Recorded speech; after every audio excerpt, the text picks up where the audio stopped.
আচ্ছা, মাংস এবং মাংসের মশলা ভেজে পুড়িয়ে কালো বানানোকে কি কালাভুনা বলে? একদমই না।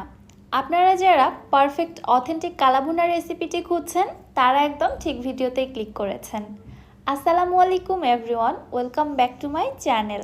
কালাভুনা বানাতে হলে সঠিক পরিমাপ সহ সঠিক মশলার ব্যবহার করতে হবে, সেই সাথে রান্নার কিছু টেকনিকও ফলো করতে হবে।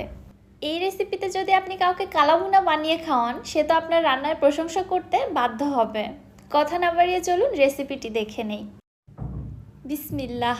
কালাভুনা বানানোর জন্য এখানে আমি 1.5 কেজি গরুর মাংস নিয়েছি, আর মাংসের পিসগুলো একটু বড় করেই কেটে নিয়েছি।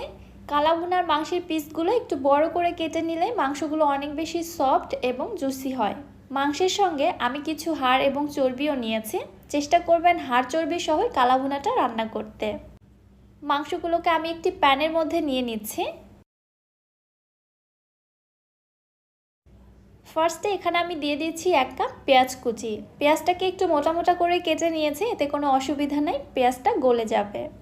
দিয়ে দিচ্ছি 2 টেবিল চামচ আদা বাটা, 1.5 টেবিল চামচ রসুন বাটা, 1.5 চা চামচ জিরা গুঁড়া, 1.5 চা চামচ ধনিয়া গুঁড়া, 1.5 চা চামচ শুকনা মরিচের গুঁড়া। ঝালটা আপনারা আপনাদের টেস্ট অনুযায়ী দিবেন। 1/2 চা চামচ হলুদের গুঁড়া, 1 চা চামচ গরম মশলার গুঁড়া, 1 চা চামচ কালো গোলমরিচের গুঁড়া। এবারে দিচ্ছি কালাভুনার মূল ইনগ্রেডিয়েন্টস রাঁধুনি গুঁড়া 1/2 চা চামচ। রাঁধুনি ছাড়া কালাভুনা কিন্তু ভাবাই যায় না, আর এটার অথেন্টিক টেস্টটাও পাওয়া যাবে না। যে কোনো বড় গরম মশলার দোকানে আপনারা ইজিলি এটা কিনতে পাবেন। এবারে দিচ্ছি কিছু গোটা মশলা, 8 থেকে 10টি লবঙ্গ, 3টি বড় কালো এলাচ, 8 থেকে 10টি সাদা এলাচ, 3টি দারুচিনি, একটি স্টার আনিস এবং একটি জয়ত্রীর হাফ দিয়ে দিচ্ছি।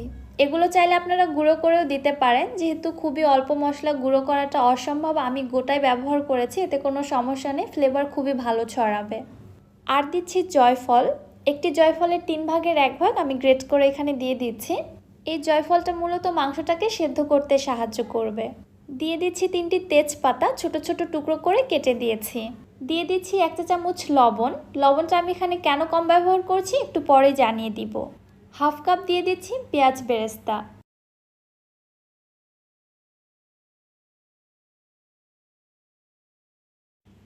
দেড় কেজি মাংসের জন্য এখানে আমি দিয়ে দিচ্ছি 1 টেবিল চামচ হোয়াইট ভিনেগার। এই ভিনেগারটা মাংসটাকে সেদ্ধ হতে সাহায্য করবে। সব শেষে দিয়ে দিচ্ছি 1/2 কাপ সরিষার তেল। কালাভুনায় কিন্তু অবশ্যই সরিষার তেলটাই ব্যবহার করতে হবে, না হলে কালাভুনার অথেন্টিক টেস্টটা পাবেন না। এইবারে সব মশলার সঙ্গে মাংসটাকে আমি খুব ভালোভাবে ম্যারিনেট করে নিচ্ছি। একটু সময় নিয়ে খুব ভালোভাবে মেখে নিতে হবে। এই মাখানোটা যত ভালো হবে আমার মনে হয় কালাভুনার টেস্টটাও তত ভালো আসে। প্রায় 3-4 মিনিট সময় নিয়ে ভালোভাবে মেখে নিয়েছি। এবারে হাঁড়িটি আমি চুলায় বসিয়ে দিচ্ছি। চুলার হিটটাকে কিন্তু হাইতে রেখে মাংসটিকে কষিয়ে নিচ্ছি। 4-5 মিনিট কষানোর পরে মাংসটাকে আমি ঢাকনা দিয়ে ঢেকে রেখে দিচ্ছি প্রায় 10 মিনিটের জন্য। এই ঢাকনা দিয়ে ঢেকে রান্না করতে করতে মাংস থেকে পানি ছাড়বে।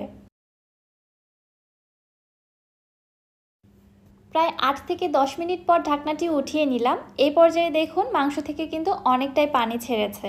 আবারও এইভাবে আমি কষিয়ে নিচ্ছি 3-4 মিনিটের জন্য। যেহেতু গরুর মাংস সেদ্ধ হতে অনেকটা সময় লাগবে, এজন্য আমি এখানে 2.5 কাপ ফুটন্ত গরম পানি দিয়ে দিচ্ছি। মাংসের কোয়ালিটির উপর ডিপেন্ড করে পানির পরিমাপটা কম বেশি লাগতে পারে। আবারও একটু নেড়েচেড়ে দিয়ে দিচ্ছি। এরপরে ঢাকনা দিয়ে ঢেকে মাংসটাকে আমি পুরোপুরিভাবে সেদ্ধ হওয়া পর্যন্ত রান্না করে নিতে থাকবো। চুলার হিটটাকে রেখে দেব মিডিয়ামে। মাঝে মাঝে ঢাকনাটি উঠিয়ে একটু উল্টে পাল্টে দিতে হবে। মাংসের পানিটা টেনে প্যানের তলায় লেগে যেন পুড়ে না যায়, এদিকটা লক্ষ্য রাখতে হবে। প্রায় 40 থেকে 45 মিনিট পরে মাংসটা ঠিক এখন এই অবস্থা। মাংসের পানিটাও কিন্তু টেনে এসেছে এবং মাংসটার কালারও চেঞ্জ হতে শুরু করেছে। যেহেতু কালাভুনা রান্না করাটা অনেক লং প্রসেস, আমরা খুব অল্প সময়ে রান্নাটা করব, তাই কালার আনার জন্য এখানে আমি দিয়ে দিচ্ছি 1.5 টেবিল চামচ সয়া সস। সয়া সসেও কিন্তু পর্যাপ্ত পরিমাণে লবণ থাকে, এজন্য আমি ফার্স্টে লবণটা কম ব্যবহার করেছিলাম। আমার হাতের কাছে ডার্ক সয়া সসটা ছিল না, এজন্য আমি এখানে লাইট সয়া সসটাই ব্যবহার করেছি। যদিও বা ডার্ক সয়া সসটা ব্যবহার করলে কালারটা আরও বেশি ভালো আসবে এবং দ্রুত আসবে, তবে আপনাদের দেখানোর জন্য আমি এখানে লাইট সয়া সসটাই ব্যবহার করেছি। এইভাবেই রান্না করতে করতে দেখতে পাচ্ছেন কালারটা কিন্তু চেঞ্জ হচ্ছে। আমার হাঁড়িটি ব্ল্যাক কালার হওয়ার কারণে কালা ভুনার কালারটা কিন্তু খুব একটা বেশি ফুটে উঠছে না, তবে এর মধ্যে যথেষ্ট কালার চলে এসেছে। আর বেশি রান্না করা যাবে না, এখন বেশি রান্না করলে কিন্তু মশলাগুলো পুড়ে যাবে।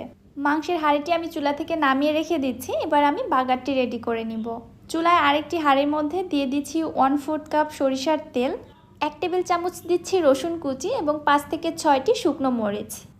তেলের সঙ্গে এগুলোকে হালকা একটু সতে করে নিয়ে দিয়ে দিচ্ছি 2টি পেঁয়াজ। পেঁয়াজ দুটোকে আমি কলি করে কেটে নিয়েছি। আবারও প্রায় 30 সেকেন্ডের মতো পেঁয়াজের কলিগুলোকে একটু সতে করে নিচ্ছি। এবার এর মধ্যে দিয়ে দিচ্ছি রান্না করা কালা ভুনা। মাংসটা ঢেলে দিয়ে সঙ্গে সঙ্গে একটি ঢাকনা দিয়ে ঢেকে দিচ্ছি, তাহলে বাগারের ফ্লেভারটা মাংসের মধ্যে খুব ভালো ছড়াবে। প্রায় 3-4 মিনিট পরে ঢাকনাটি উঠিয়ে এবার আমি নেড়ে চেড়ে নিচ্ছি। এই পর্যায়ে মাংসটাকে বেশি নাড়াচাড়া করে ভেজে ফেললে বাগারের ফ্লেভারটা নষ্ট হয়ে যাবে। জাস্ট 2 মিনিটের মতো একটু নেড়ে চেড়ে ভেজে নিচ্ছি। এরপরে কালা ভুনাটা চুলা থেকে নামিয়ে আমি সার্ভ করে নিচ্ছি। দেখতেই পাচ্ছেন মাশাআল্লাহ কত বেশি লোভনীয় হয়েছে কালা ভুনাটা। চুলা থেকে নামানোর পর কুকিং প্রসেস বন্ধ হলে কিন্তু কালা ভুনার কালারটা আরও বেশি ফুটে ওঠে। মাংস ভেজে কড়কড়ে করে ফেলানোকেই যে কালা ভুনা বলে, আসুন আপনার এই ধারণাটা ভেঙে দেই। দেখতে পাচ্ছেন মাংসগুলো কত বেশি নরম, সফট এবং জুসি হয়েছে। মুখে দিলে মনে হচ্ছে অমৃত। এই রেসিপিটি দেখার পর আপনাদের আর কোনো দ্বিতীয় রেসিপি খুঁজতে হবে না কালা ভুনা বানানোর জন্য। নিঃসন্দেহে এই রেসিপিটি আপনারা বানিয়ে দেখুন, সবার প্রশংসা পাবেন। ভিডিও কেমন লেগেছে অবশ্যই আমাকে কমেন্ট করে জানাবেন। আজকের মতো তাহলে এখানেই বিদায় নিচ্ছি। সবাই ভালো থাকবেন, সুস্থ থাকবেন। আল্লাহ হাফেজ।